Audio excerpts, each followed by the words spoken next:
We're here today to shine a spotlight on one of the dark areas of misunderstanding in public life, and that's the agreement known as the PLA. The Project Labor Agreement is a collective bargaining tool that's used in organized labor and in construction in city and in private sector. But we're here today to talk about its use in government, particularly at the School Construction Authority.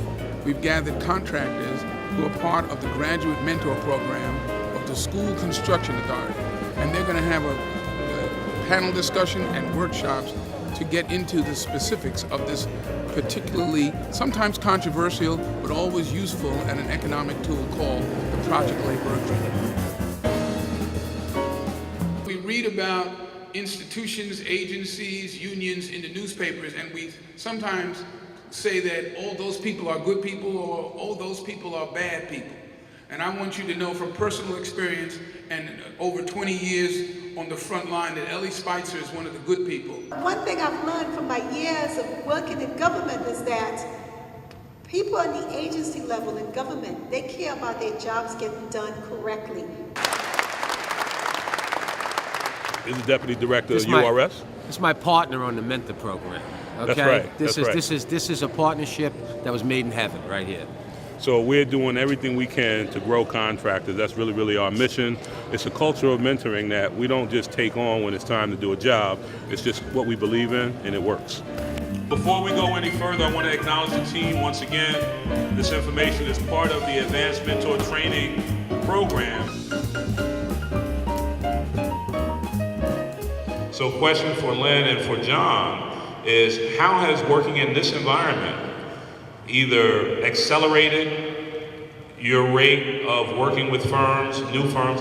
How has this environment caused you to change the way you do business as it relates to the PLA? But there's going to be a time, hopefully, very soon, where we are going to experience a labor shortage in our industry. There's a lot of pent-up demand for building. There's going to be a lot of expansion programs. Our company is preparing for it. We internally, as a CM, are anticipating needing to hire another 1,500 employees before 2015. We recognize that in order to meet the challenges, we need to reach out to our catchment area of trades. And we need to work with new firms, new people, and part of our own mentor program that we have is to do that, because we have a lot of competition ourselves. It is a business decision, and John, you had to make a decision to try it or not. What really caused you to do that? Well, basically, looking at being a GC and making this transition, I now gotta tailor my trade, so I focuses on carpentry, and now hiring all the other trades. Now I just gotta manage the different areas. So now it's key on relationship with different firms and being firm.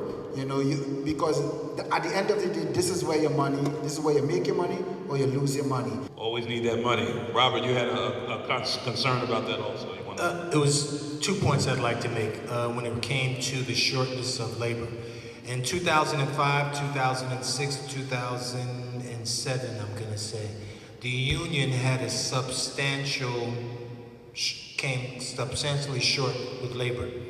The union, my union, I'm gonna speak in particular, what they end up doing is they go and they reach out nationally, and they try to find plumbers with union books that are union members, and they'll say, look, we have work here, we don't have enough people, so can you come here and come to work?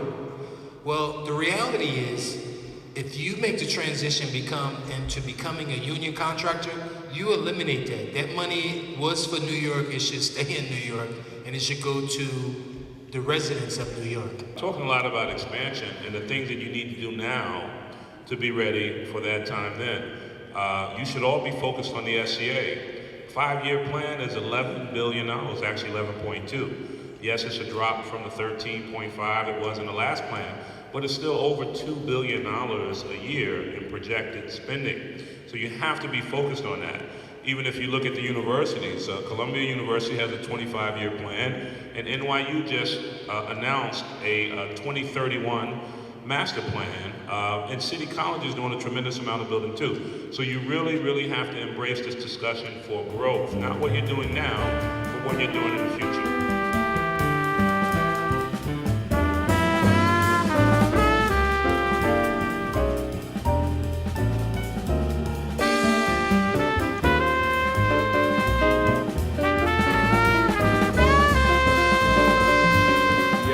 Being, I like the contrast in views because we had the PLA agreements with the city, and then the PLA agreements with the school construction authority. So I like the information that they displayed and, the contrast in, points, I should say, the different points in regards to that. I was really impressed with the PLA because it was important to us. We have this PLA out there.